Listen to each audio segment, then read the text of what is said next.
So you think that if you condemn Hitler and you condemn the Nazis vehemently enough, you think that you can trick the world into misinterpreting that condemnation as if you are condemning what Hitler did. But you did what he did to people all around the world. You have no problem with genocide. You never have had a problem with genocide. It just depends on who is getting slaughtered.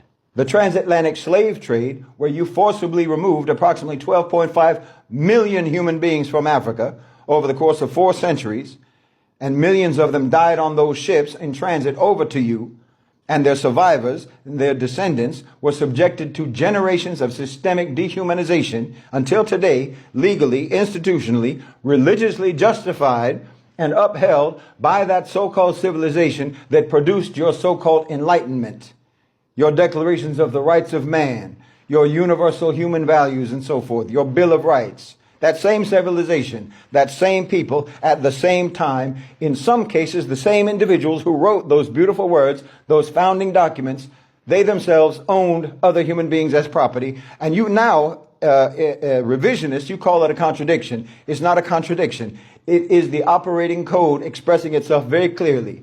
You have no problem whatsoever seeing your fellow human beings as objects. You literally do it all the time. You really should be honest about this. You should be honest about this and about yourselves. You know it's wrong. You know it's horrendous. You know you should not be this way, but that doesn't change you. Just knowing it doesn't change you. Just knowing what civilized people are like does not itself make you civilized. You understand me? Just knowing what morality is, or that morality is a thing, that doesn't itself make you moral. Your so-called civilization is a certain kind of a way. And it has made you that same kind of way. And you have to recognize this in yourselves. But I know you won't. I mean, there are wrongs that you have committed that literally cannot be undone, that cannot be made right. And when there cannot be restitution, there can only be retribution. Do you understand me? Because the debts have to be paid one way or another. I mean, in North America, like I've talked about many times, before the Europeans came, the indigenous population of that continent was estimated to be over 100 million people. And by the end of the 19th century, the U.S. Census counted only 250,000 or less than 250,000. How do you fix that? How do you make that right? Whole indigenous nations wiped out, erased, gone. Who would you even pay restitution to? You were a cataclysm. You were an apocalypse for those people. Do you understand me? The survivors were placed on reservations, which are by another name, concentration camps, before that name or before that term was created. And your culture produced cowboys and Indian mythology. You understand? Cowboy and Indian mythology. And you turned the genocide into entertainment. And you taught it to your children as adventure stories. La hawla wa la quwwata illa billah. I don't think you even understand. I don't think you even can understand how monstrous this is. And in the 20th century, within living memory, just the last century, the century of your so-called modern post-enlightenment human rights declaring civilization, the West, you produced 2 world wars and killed estimated 90 million people in those 2 world wars combined. The Holocaust, that was nothing but where your character and your instincts intersected with your technology. That's all that was. And Hiroshima and Nagasaki, you vaporized civilian populations in just 2 flashes of light, wiped them out, and until now you rationalize it. The napalming of Vietnam, 3 million Vietnamese dead. 3 million people dead. Agent Orange contaminating the gene pool for generations until now. Then you had in the 1990s the sanctions against Iraq in the 1990s, where the United Nations itself estimated that you killed over 500,000 Iraqi children, and your Secretary of State, so-called, at that time said that the price was worth it. Said it on camera, said it on record. She said it was worth it. Sure, you might disavow what she said, but you don't disavow what she did, because you didn't stop and you don't stop, and you're still doing it until now. And now, right now, you have live streamed in real time a genocide against the people of Gaza. And the truth is you don't care.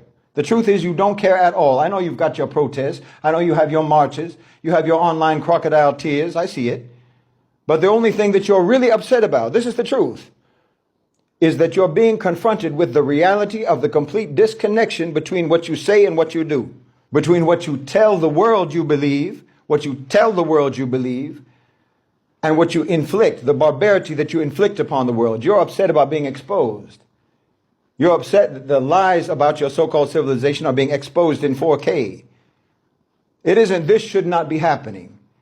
We shouldn't be doing this. It's we can't be seen doing this. It hurts our credibility. Do you understand? No one in the world believes that you actually believe in the principles that you talk about. No one believes that. Because everyone in the world has experienced the brutal reality of how you really are and what you really believe in. You're literally, you only care about your self-perception between each other because you never cared about how your victims see you. You never cared about our opinion at all. You just don't want to look bad in front of your own people. Meaning you don't want you want to keep the facade up so that you can keep telling each other how civilized you are, how advanced you are, how sophisticated you are. It's bad form, to be caught on camera violating every single principle that you all pretend to believe in. It ruins the illusion. It spoils the collective role play. It's a mood killer. No, we're not the same. We are not the same. We are not allies. And Muslims need to understand this. Muslims need to understand this. Just like how a non-Muslim can never understand Islam, a non-Muslim can never understand Islam or understand the Muslim world properly because they will always view it as an outsider. So they will always superimpose their own biased frameworks, their own limited understanding upon whatever they are observing. That's how you get Orientalism. In that same way, Muslims can never really understand the kuffar. That's true. Muslims can never truly understand the kuffar. We're always going to project our values onto you, values that you don't actually have. We're always going to think better of you than you are in reality. Because there are standards of morality that we just presume about human beings. You understand? We can't fathom that there are actually people on this earth who do not, in fact, live up to those bare minimum base level standards. And this has gotten us into trouble many, many times. These assumptions. We've gotten fooled many, many times. We've gotten conned many times. We trusted and we let our guard down and we got ambushed too many times exactly because of this. There are things that your civilization does casually, frivolously, that are the subject of entertainment, subject of dark humor and jokes and light conversation at your dinner tables and whatnot.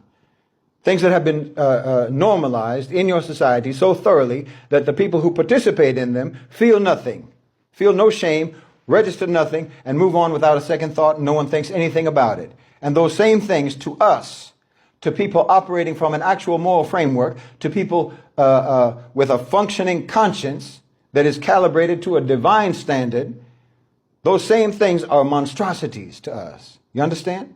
It's not cultural differences we're talking about, not value disagreements. We're talking about atrocities.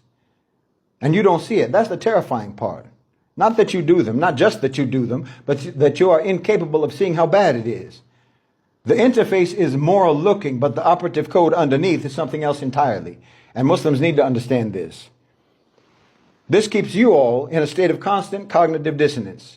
Just like with your credit cards, like actually in reality, you're poor. You're literally impoverished. That's the reality. That's the reality. But your credit cards let you live the illusion that you're not poor. You can live above your means by way of rollover debt. You're living a life that you cannot actually afford in reality. It's a mirage.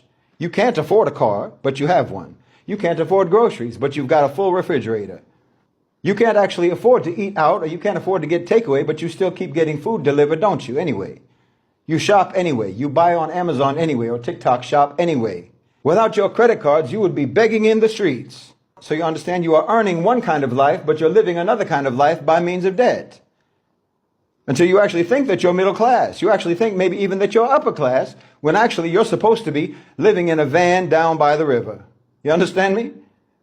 It's the same with your so-called morals. This is what I'm telling you. It's the same with your so-called morals and your so-called principles and values. You want to be able to live the illusion as if you have them.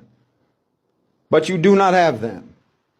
Your credit cards make it look like you're financially stable when you're not. And your fake moral claims, you can make yourself look like you are civilized and you are decent when you're not. I'm just telling you the reality. Again, as a witness, I think it's horrific. I think it's horrendous what has been done to you, what has been done to your minds, what has been done to your souls as a people. Objectively, it's horrific. And I'm not going to lie about it. Just because you might get offended by being told. I'm not trying to hurt your feelings, but like I say, I know that that is the basis upon which you decide who is or who is not your ally, who does or does not support you, or who does or does not care about you. Not on the basis of truth, So I know that you won't hear me. So let me say something to the Muslims specifically, very important. Because in the Telegram group, in the Middle Nation Telegram group, someone mentioned seeing a Western da'i talking about we have to get past this us and them mentality. He said, you are us and we are you. This is an interfaith dialogue. I'm telling you that's a treacherous statement he made. That's a treacherous statement. It's an incredibly dangerous and naive fantasy to believe in. And like I said, thinking like that has gotten Muslims into all sorts of problems in the past because we underestimated the danger of the people that we're dealing with. So let's be upfront about this. We're all human beings. Alhamdulillah, we're all human beings. We're all part of the same human family, the children of Nabi Adam alayhi salam, no doubt about that. But we are not the same as them. No, there is an us and there is a them. Both of those things exist. And we can say that without it being a hostile statement. It's not adversarial. We say it as a statement of fact. And we as Muslims, we understand that us and them can coexist. Our history demonstrates that. For centuries, under genuine Islamic governments, non-Muslims lived with documented protections. They lived with legal rights. They lived with functional institutions of their own. And with the freedom to practice their faith and to govern their own communities by their own laws. Yes, we even gave them that. Not as a courtesy, but as an obligation, a divine obligation that is written into the architecture of Islamic governance. I mean, until today, subhanAllah, right now, today, there are literally more churches per Christian in the Muslim world than there are even mosques per Muslim in the Muslim world. There's even more churches per Christian in the Muslim world than there are churches per Christian in the West. When Salah ad-Din retook Jerusalem in 1187 after 88 years of Crusader occupation, what did he do? He ransomed the Frankish inhabitants, he negotiated their departure, and he protected the Christians. He protected the Christian and the Jewish holy sites, what they regarded as holy. And he even released the people who couldn't pay their ransom. And when he retook the city, he sent his own physicians to go and tend to the sick among his enemies. This is all documented. This is all historical record. That's how we are. Alhamdulillah. We are a magnanimous people. We are a merciful people. That's us. Contrast that with what happened when the Crusaders, when the Christians took Jerusalem in 1099. You don't have to believe us. The chronicles of the Crusaders themselves, their own accounts, written by themselves in celebration, describe the massacre of the population. Muslims, Jews, and even other Christians, Eastern Christians. They said that the blood was up to the bridles of their horses as they rode it. That's your civilizational comparison. Their own chronicles, that's your own source, okay? That's them. That's them. When Rasulullah sallallahu alayhi wasallam entered Mecca, after years of persecution, after years of torture, after years of exile, the murder of his companions, the boycotting of the Muslim community, when he finally entered in full authority with 10,000 Muslims, he issued a general amnesty to all the people who had done all of that to him in the past and to the Muslims in the past. And he didn't do it as a strategy, he did it as a command of Allah subhanahu wa ta'ala. That's your civilizational comparison. That's us. See, for us, we can recognize and we can acknowledge that there is an us and there is a them without that becoming us versus them. You're the ones who made it versus. You insist on making it adversarial. We don't. You insist on making it adversarial, not us. You insist on making it adversarial every time, historically and right now. Your civilization doesn't know how to leave people alone. You don't know how to leave other people alone. You will not stop until we have adopted your way. Adopted your way, your epistemology, your values, your frameworks, your definitions. No, assimilation is the price of your tolerance, and it always has been. You don't know how to coexist with difference. You only know how to crush it, how to co-opt it, how to eliminate it. The Quranic injunction, lakum dinukum waliyadin, to you your way, to me my way, that's actual tolerance. That's real tolerance. Not inclusion that is contingent upon ideological compliance. I practice my faith, you practice your faith. You govern your community, live according to your values, and I will honor the covenant between us. And if any harm comes to you, we will protect you and we'll take care of you. That's the framework that Islam produced. That's what we live by. What your civilization produced was, we will tolerate you only as long as you become exactly like us. And if you don't, we will demonize you and we will attack you. You and I both know that that's the truth. You're coercive by nature. You're domineering by nature. You don't think that's what it is because you have been the dominant power for long enough that your coercion feels like the natural order of things to you. It doesn't feel like aggression because anyway, you have no moral framework that would even objectively allow you to define anything that you do as wrong. There's a moral void at the center of your civilization, at the center, at the foundational core. And all the things that I was just talking about, the incarceration, the addiction, the loneliness, the child abuse, the sexual abuse, the rape, the industrial scale degradation, that's not a system that's failing. This is what you all need to understand and reconcile your with. That's the system functioning as designed. Extracting, consuming, moving on. This represents your culture. The system represents your culture. It's not a violation of your culture. You're a terrifying civilization. You are a terrifying civilization. Terrifying not because you're powerful. Power is morally neutral. It doesn't matter. You are terrifying because you are powerful and morally unmoored. You have some of the most devastating military capacity that's ever been assembled, but you have no genuine, binding internal restraint on how it's to be used. That combination, operating across 5 centuries, has produced a history of global terror and global savagery, such as the world has never seen before. And now you want me to be your ally? You want me to sign on? You want me to join your coalition? Stand with you? Why, who in God's name could ever do that in good conscience? You don't need allies. You need exorcists. That's the truth. You don't need allies. You need exorcists. And you want us to assimilate. You want us to secularize. You want us to modernize. You want us to put the Quran down and pick up your values instead. Are you sure? Are you sure? I don't think you're thinking this through. Not even slightly. Listen. Islam is what is protecting you. I'll say it again. Islam is what is protecting you. Our adherence to Islam, our adherence to our religion, to the Quran, to the Sunnah, to the commands of Allah subhanahu wa ta'ala, to the Islamic frameworks of ethics, the Islamic frameworks and principles of restraint, that's what's keeping you safe from us after everything that you've done, after the Crusades, after colonization, after Iraq, after Afghanistan, after Palestine, after Somalia, after Syria, on and on and on. After the theft of our resources and the destruction of our civilizations and our institutions and the manufacturing of failed states, after the drone strikes, after the torture programs, after Abu Ghraib, and the ongoing present tense dispossession of our brothers and sisters and the genocide in Gaza, not to mention your atrocious crimes that you committed against others. And that list, if we went down that list, it's too long to even recite. After all of that, and with full awareness and knowledge about all of that, we're still here. Still operating within the limits set by Allah subhanahu wa ta'ala and choosing patience and choosing the deen over our feelings.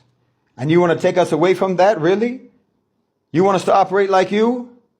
You want us to act on our racial and our ethnic and our nationalistic identities without the moral guidelines of Islam?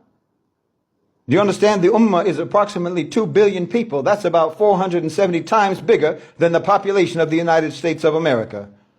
The entire Western bloc. You're talking about the United States, you're talking about Europe, you're talking about Canada, you're talking about Australia. You combine all of those people, it's maybe around 1.1 billion people. Well, the Muslim world is nearly double that. And these are not people, we're not talking about people, the Muslims who have abstract theoretical grievances. These are people with living memory. You understand me? With parents and grandparents who experienced what was done, who remember what was done, parents who lost their children because of you, with ongoing present tense wounds, open wounds, real, documented, verified, undeniable wounds, going back for centuries and continuing until right now. I'm telling you, what stands between what we have suffered and vengeance on a catastrophic civilizational scale is nothing but Islam. The Quran and the Sunnah, the divine command to prefer patience, to prioritize stability, to pursue coexistence, to exhaust every alternative, to honor our agreements and to protect the innocent, to restrain our hand even when our hand is justified. Do you understand me? That is what is holding us, not your intelligence agencies, not your counter-extremism programs, your de-radicalization initiatives and your think tanks, your academic departments doing studies on Muslim anger. You know, you're actually out here trying to stop Muslims from following Islam, while Islam is the only thing that's keeping you safe. Wallahi, you had better hope and pray that the Muslims stay on our religion. if you have any sense at all. You can't hold us back, 2 billion strong. No one is scared of your bombs. No one is scared of your drones. No one is scared of your attack helicopters. You've seen that for yourselves. Muslims don't fear death. No, we obey Allah. And that's what's keeping us calm and controlled. If Allah subhanahu wa ta'ala did not hold us back, if our commitment to Islam did not hold us back, nothing would.